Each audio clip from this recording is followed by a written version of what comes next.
ஆண்டவராகிய இயேசு கிறிஸ்துவின் நாமத்தில் காலை வாழ்த்துக்கள். இன்றைய மன்னா, இது கர்த்தர் உண்டு பண்ணின நாள், இதிலே களி கூர்ந்து மகிழ கடவோம். சங்கீதம் 118 வசனம் 24.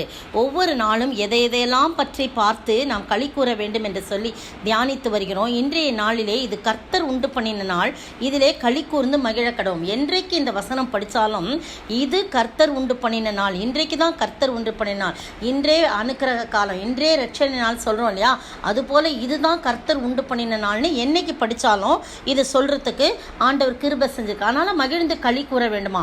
பாருங்கள், அதுக்கு முந்தின வசனம், அது கர்த்தராலே ஆயிற்று, அது நம்முடைய கண்களுக்கு ஆச்சரியமாய் இருக்கிறது என்று சொல்லி 21ஆம் வசனம், நீர் எனக்கு செவி கொடுத்து எனக்கு ரட்சிப்பாய் இருந்தபடியால் நான் உம்மை துதிப்பேன். எனவே இந்த நாள் கர்த்தர் உண்டு பண்ணின நாள், இதிலே களி கூர்ந்து மகிழ கடவும்.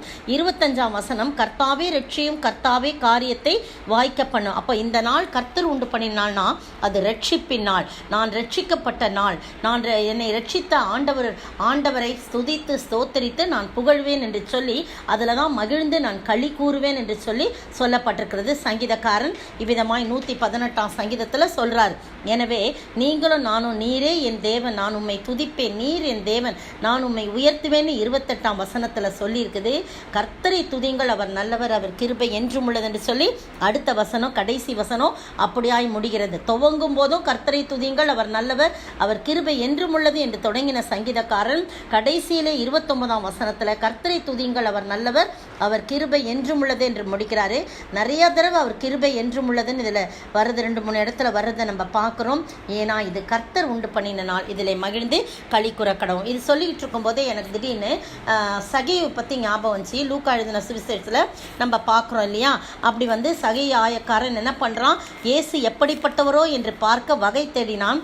அப்படி வகை தேடி அவன் என்ன செய்கிறான், அவர் வருகின்ற வழியிலே அவன் என்ன பண்ணுறான், ஒரு காட்டு அத்தி மரத்தில் ஏறி அங்கே ஒளிந்து கொண்டு இயேசு எப்படிப்பட்டவரோ என்று பார்க்கும்படியாக அவன் வரான். இது லூக்கா 19ஆம் அதிகாரத்தில் நமக்கு சொல்லப்பட்டிருக்கிறது. அப்படி வரும்போது யாருமே அவனை பார்க்கல, எல்லாரும் வரத்துக்கு முன்னால் ஏறி மறைவாக உட்கார்ந்துருக்கான். இயேசு வந்தார், அவனை கண்டார், அண்ணாந்து பார்த்தார், அவனை சீக்கிரமாக இறங்கி வா என்று சொல்லி அவனோடு பேசினார். மட்டுமல்ல, நான் உன் வீட்டில் தங்க வேண்டும் என்று சொல்கிறார். எவ்வளவு அருமையான ஆண்டவர் பாருங்க. நம்ம மறைந்திருந்து அவரை பார்க்க வேண்டும் என்று நினைத்தாலும் அவர் சகேயுவை ரட்சிக்கக்கூடிய நாள் அந்த நாளாக இருந்தது.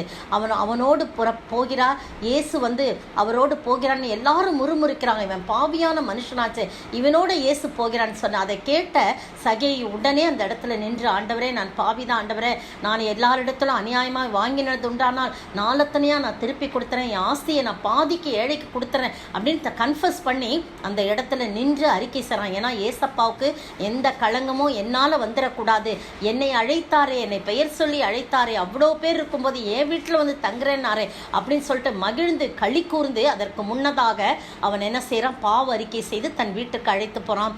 ஆண்டவர் சொல்கிறார், இன்றைக்கு இந்த வீட்டிற்கு ரட்சிப்பு வந்தது, இவனும் ஆபிரகாமின் குமாரனாய் இருக்கிறானே அப்படின்னு சொல்கிறார். அப்போது களி கூறுதல், அந்த வீட்டில் எவ்வளோ பெரிய களி கூறுதல் இருந்திருக்கும், நல்ல விருந்து, ஆண்டவருக்கு விருந்து படைச்சிருப்பாங்க.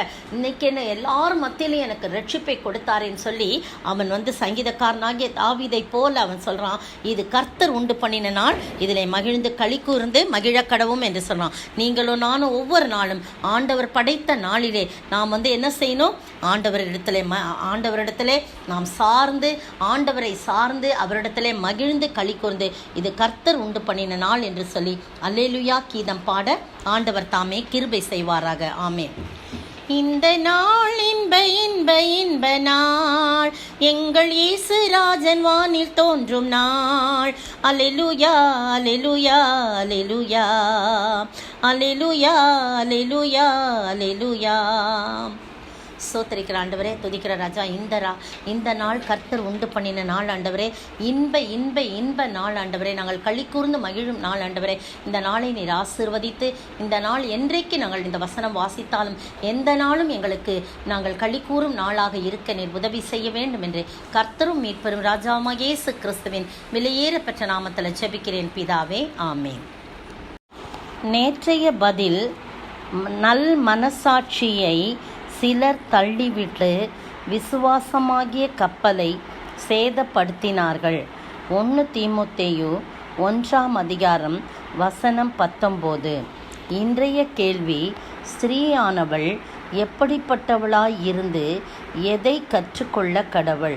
ஸ்திரீயானவள் எப்படிப்பட்டவளாய் இருந்து எதை கற்றுக்கொள்ள கடவள்?